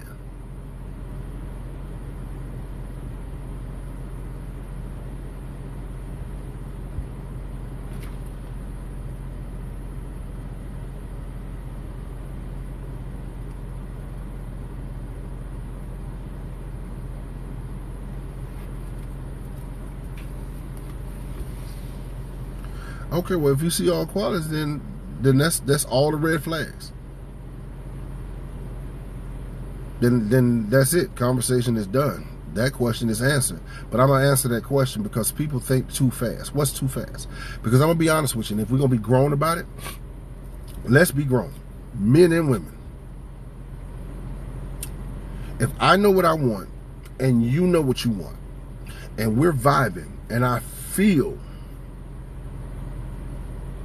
we're on the same page, after talking to you 3 months, if we decide to say, hey, you can move in, or we're gonna get something together, if you don't see any red flags, and I don't see anything wrong with it, because what people fail to realize is this: sometimes that person is just ready.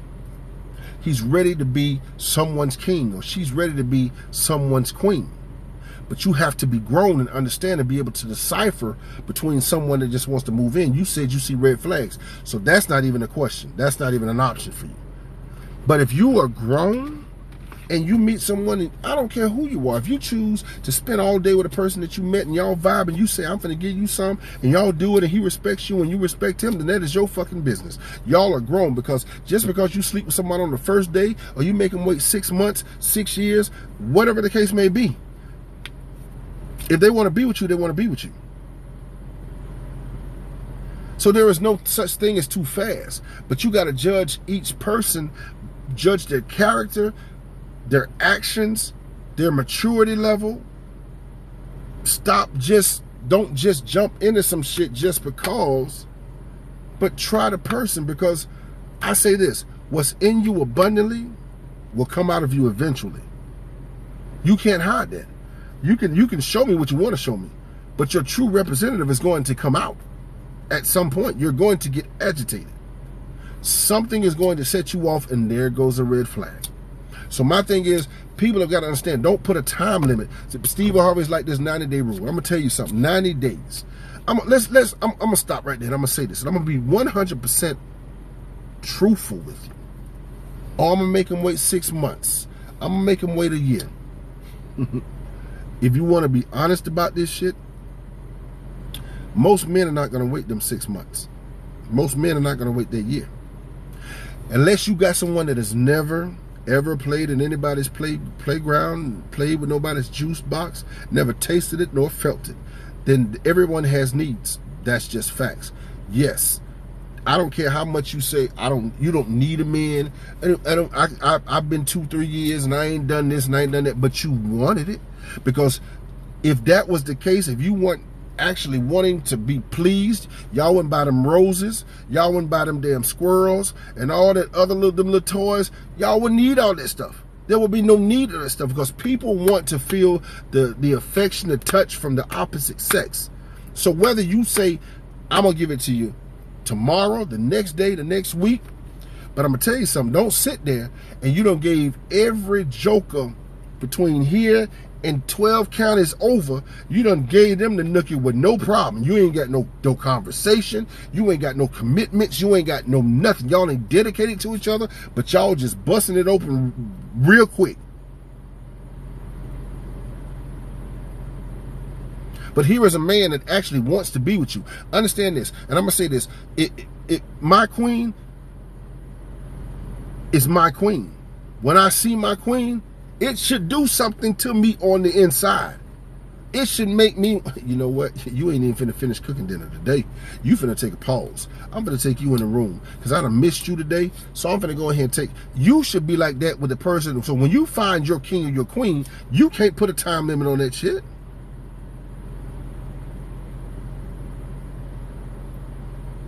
So there is no such thing as too fast. There is no such thing. You have to judge that person by their actions.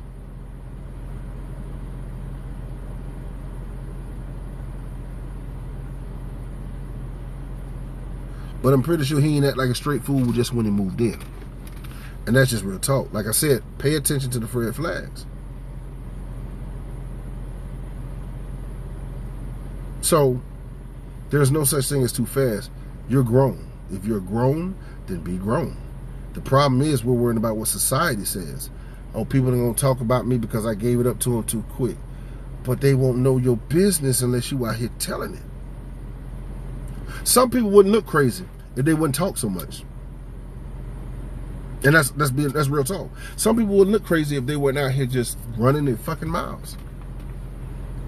Your business is your business. And once you understand that, and once you find your king or your queen, you will understand that your business is your business. At the end of the fucking day. So if you decide that, hey, I'm finna give it to him, I'm finna put this on him, this is my king, y'all both in agreement, y'all put it on each other, that is your business. Who would know that you slept with him on the first night or the second week if you didn't tell people? Let them assume. Because we know assumptions are like assholes. Everybody's got them, and they all stink.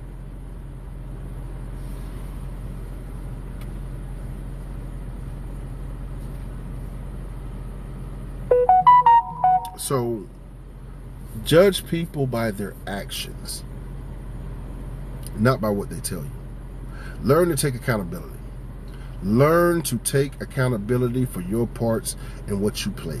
Learn to heal. If you're dealing with trauma issues that you've gone through and you've allowed to come into your life, deal with you. Don't jump into something new.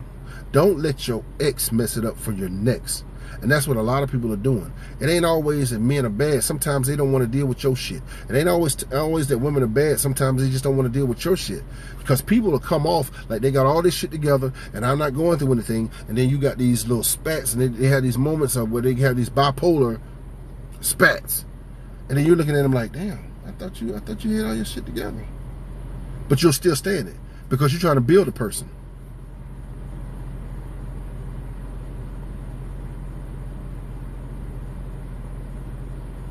So My thing is, stand on your square. Learn to take self-accountability. Learn to take loyalty seriously. Learn to love yourself. Learn to heal and then peel. Once you heal up and that dry skin comes, wash it off. Get your little cocoa butter and rub it on there until that wound is gone. And nobody will know that there was even a scar there. Stop carrying around your trauma.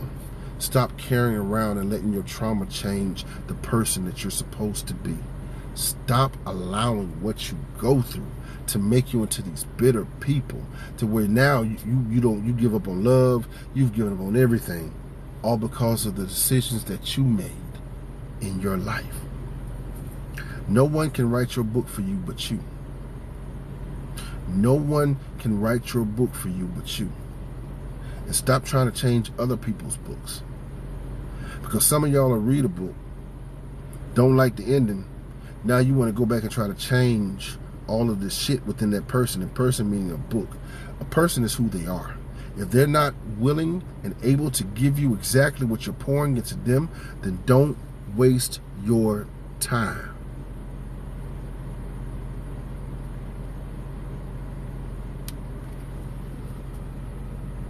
And that's facts. So I'm going to stop right there because this is probably the longest I've ever been on live, and I've still got 8 or 9 people in here. Y'all been in here rocking with me strong, and I appreciate that. I really appreciate that. Because I still got a long day, still got school, still got work, and I still want to come on here and do another live.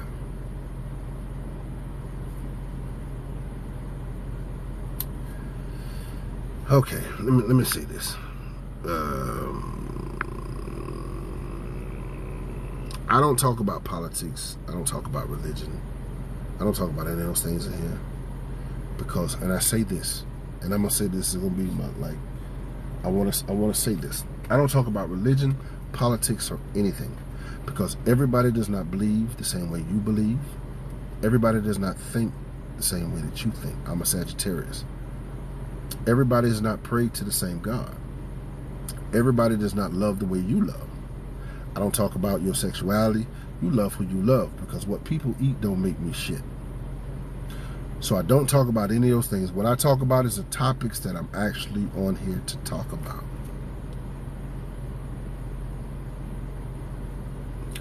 And it's going to happen. There's a lot of things going on in the world. But I don't talk about those things because I don't debate. I don't really like to debate with people on anything. If whatever you believe, you believe. If you worship, you believe that Jesus Christ was your Lord and Savior, died for your sins, and okay, you believe that. If you Buddha, if whatever you worship rocks and mailboxes, that's your business. It has nothing to do with me. If you love men, if you love women, that is your business, that is your preference. That is something that you do. It has nothing to do with me. I just talk about, I want to see people heal. I want to see people get back to a place of fullness and restoration. I want to see people get back to finding themselves, because a lot of people are lost in other people. And those people, you still lost in folks that haven't been in your life in 10 years. So you got to go back and get yourself back.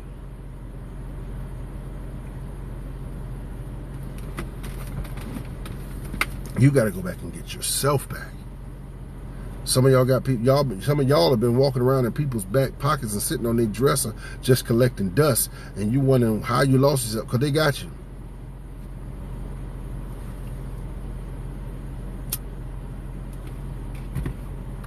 So I want to say this again. At the end of the day, love yourself. Love yourself more than you love anyone else. I am 47 years old. I'll be 48 in November. Find your peace. And once you find your peace, ride that orgasm out for the rest of your life.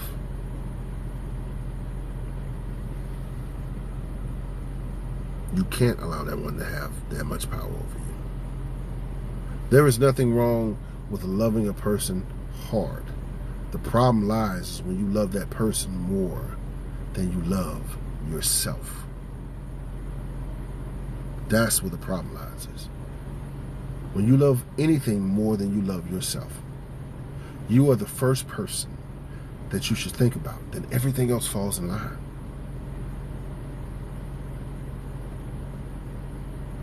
Who are we fighting?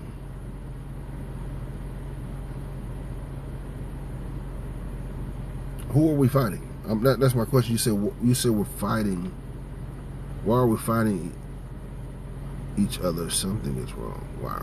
Who are we fighting? But again, learn to learn yourself. Learn to love yourself. Love yourself more than anything else. And once you get to that place, then you'll begin, your self-esteem will come back. Then you'll get that peace.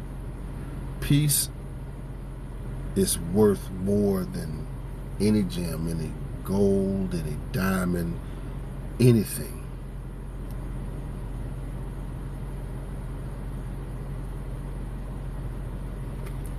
You say, I'm your age, so it's probably why I can't feel everything you say. Well, okay. Well, I mean, I'm not here to win crowds of people. If you're looking at an age rather than the message, then that's messed up anyway. So, it is what it is. And again, I don't talk about government. I don't talk about, you know what, I'm just going to do this. Because I can't. I keep saying it, and you on here, I don't know what you on here for, but you blocked now. So don't worry about it. But if my age and you being the same age as me, because guess what? There can possibly be someone that's younger than me that still has more wisdom than I do. Wisdom doesn't come with age. Wisdom comes with experiences. Experience. It does not come with books. It comes through situations and watching people go through what they go through. So if you're looking at my age as a reason why you can't receive, then that's a you problem. That's not a me problem. Because I can learn something from anyone. So if you're not receptive to it, then hey, it is what it is. You don't have to follow me. You can delete me or go to the next person. Find someone that's older. And that's the problem. Where you think that wisdom comes from our elders all the time. No, because they're making fucked up decisions too. Just because you're older than me to mean that you're wiser than me? No. Wisdom, you can't put an age on wisdom.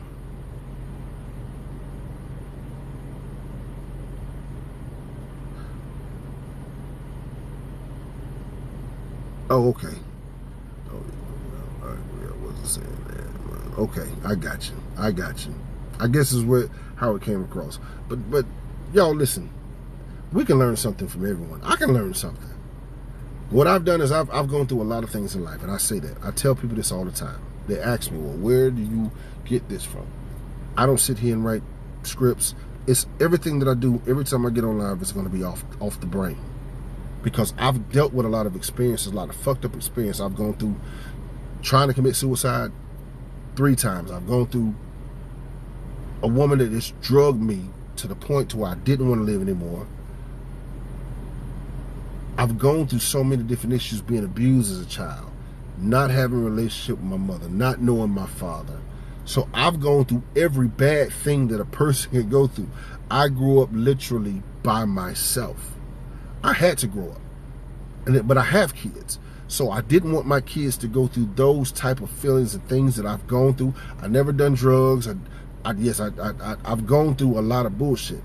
But I love me enough to say, I don't want this cycle to be passed down to my sons. I don't want my sons to have to go through this. And that took wisdom at a young age. So I showed them everything that I wasn't given.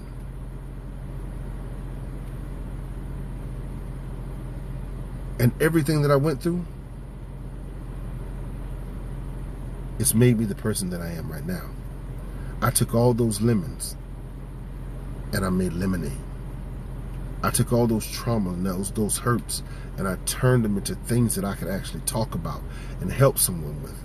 Because you can't tell someone what chicken tastes like if you've never eaten chicken.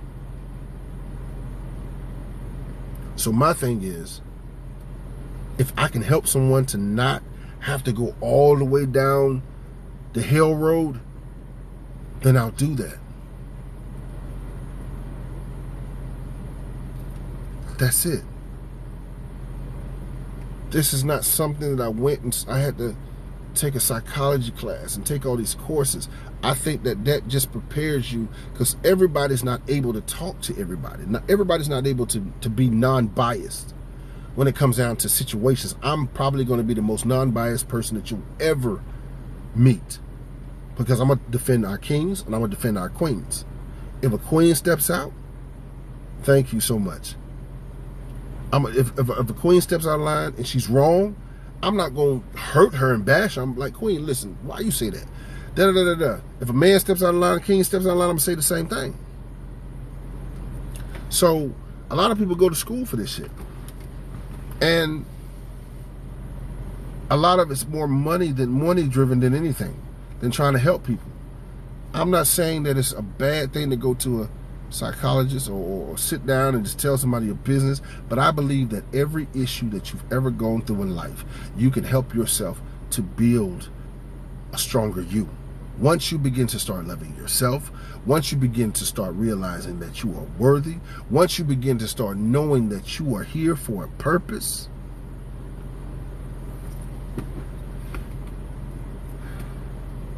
everything that comes your way, it's like it rolls off of you. I've lost everything. I've lost a child. I've gone through every fucked up scenario that you could ever go through in life. I've lost a house full of furniture, cars, jobs. I've been talked about. I've been mistreated. I've gone through so many things, and understand this. It made me stronger. It made me the person that I am today. And a lot of that shit happened like on top of it. I had a stroke, lost my house. I had a stroke, lost my child, lost my house, lost my furniture, lost everything. Had to start all over again. People think that, oh, they see me, oh, you got the rings and the jewelry. Understand this. I'm a king. I know who I am. And when you know who you are, the opinions of others have no effect or no bearing on you. I wear gold because kings, they wear gold. See, this here, everything means something. If y'all look at my ring and you look at this, this is a globe of the world. That means there's endless possibilities out there for me. Literally, the world is mine. I can go out here and do whatever I want to do. This one is a crown. And I don't know if you can see at the bottom, it says king at the bottom. Can y'all see that? Because I know who I am. I've got a tattoo on my back of a crown just like this one that fills my whole back. Because I know who I am. I've gone through hell. I'm tattooed all the way. Both sleeves, chest, back. I'm fully tattooed. People form an opinion of me. Oh, those jailhouse tattoos. Did you used to sell dope? Are you selling dope? You're a drug dealer. I get that shit all the time. But my thing is, that's your perception of me. Diamonds are made of depression. But no one could ever take my crown from me, because I know who I am. I'm never going to allow myself to go through bullshit. I have someone make me feel like I'm less than I know I am. I am an alpha male. It's not a bad thing. I just know who I am. But you gotta tread lightly when you're addressing me, because that same smoke that you coming with, I got gasoline, fine matches, and blowtorches to fire your ass up. It's not that I have to. That's just in me. I've always been a protector. I've always been a protector. 99.9% of the fights that I've ever gotten into in life has been defending someone else. I'm a Sagittarius. But whatever you bring to me, trust me, you're going to get worse. I don't bother nobody. I want to help anyone that I can. And I have the patience. Sometimes I hate my patience. But I'm not going to deal with people on fuck shit. At all. This is my passion right here. Doing this. I love this.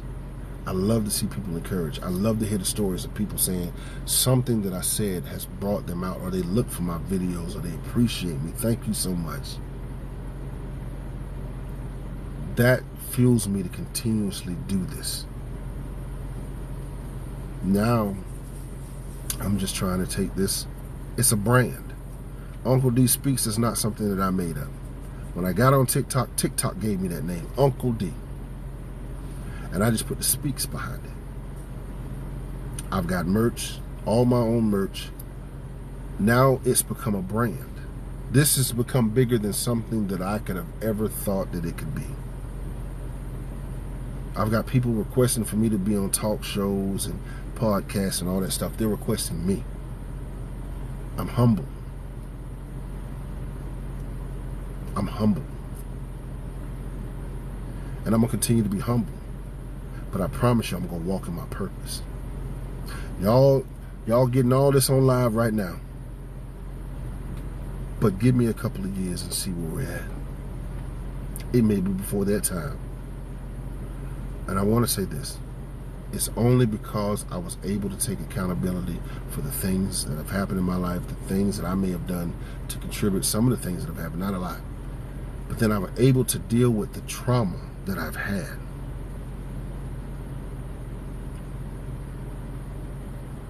So when you begin to change your mindset, change how you think, change how you move, change how you interact and how you deal with people, doors will be open for you that you didn't have keys to unlock. People will come and be a blessing to you that you will never probably even meet. And some people get it, and some people don't. But I want you to understand, change up your mentality. Change up your mindset. Change up and let go of all that fuck shit that you've been carrying. Go back and get yourself from wherever that person took it or wherever you left it. But find you and get back to you.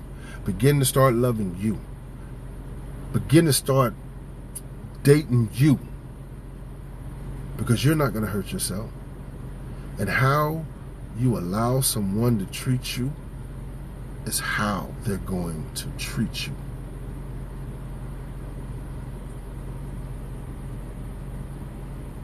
They do. True kings. Because everybody claiming that they're kings and queens are not. Trust me. The weight that I have to carry, everybody's not able to carry that load.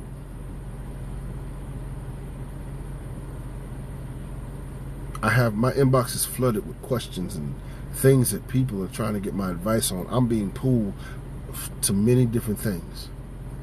But that's something that I love to do. This is my ministry.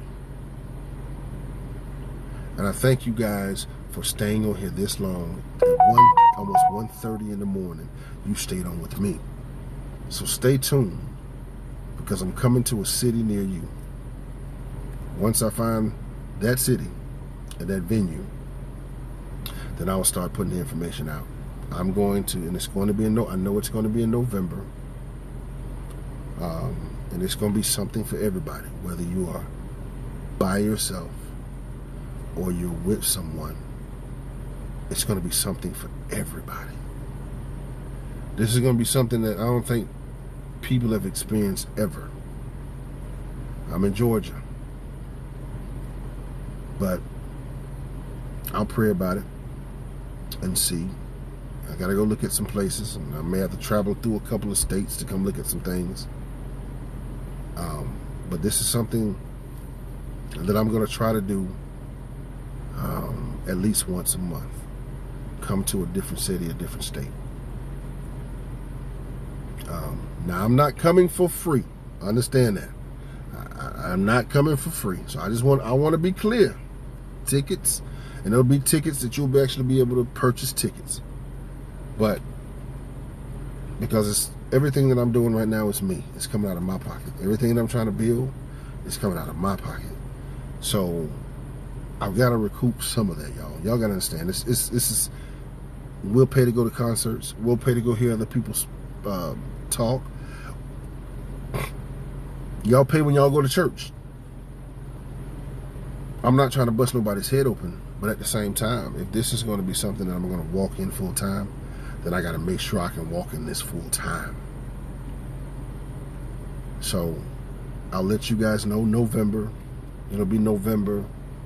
I don't know what state, what city it's going to be, but I'm going to have to look at some venues, like actually probably drive to these venues and look at them. So it's going to take a lot of time and planning. And it's going to take me getting this venue and making sure it's a nice place and all that good stuff. So I will keep you guys posted. Thank you guys for all those that have stayed on this live with me. To my moderators, y'all, I got some of the best moderators. If you haven't followed my moderators, please follow my moderators. They are some of the best moderators anybody could have. And they're dedicated. And I seen them in here working tonight. Working. Y'all been working. Working. So I want to say this to my moderators. Anything that I plan or anything that I do, whether it's coming, you get free tickets. You're going to get free tickets. You'll be with me working. And meet and greet, whatever the case may be. You might meet somebody that has something for you. It ain't just got to come from me. It can come from someone on here. We all got something that we can pull from somebody. I don't have all the answers. I got a lot of them. I don't have all the answers. So, okay. You'll be in Georgia on the 4th. But I'm not trying to do anything that soon because, like I said, it's going to take a little time to actually get everything together. So that's why I say November. That's giving me like at least 3 months. So, no, we're not doing that the Best Western. No, I can't do the Best Western. I don't know what y'all Best Westerns look like, but I know the Best Westerns down here, yeah. I'd have to go in there with guns and bazookas and raid and rat traps and everything else. No, I'm not going to do that. If we're going to do it, we're going to do it with the spirit of excellence. And I want everybody to be comfortable, and I want everybody to have fun. So, thank you guys again, my moderators. Thank you guys. Love you guys. Love you guys. I love all you guys for making this what it is. Uncle D Speaks. It's not me. It's us. It's all of us, because everybody's had a hand in it and making it what it is. So thank you guys. Y'all have a blessed night. Y'all have a great day tomorrow. And until, thank you so much. I'm glad I knew all the 5 minutes and I'm enjoying. Thank you so much. If you have not shared this live, please share this live. If you have not followed me, wear your face mask for what? Oh, you said wear your face mask. Oh yeah, we got to practice social distancing, because guess what? Yeah. I ain't even playing with it. I'm totally vaccinated. Some people don't want to take the vaccine, but it's okay.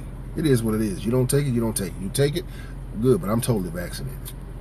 I deal with too many people not to be. So I got to be safe and make sure I'm good.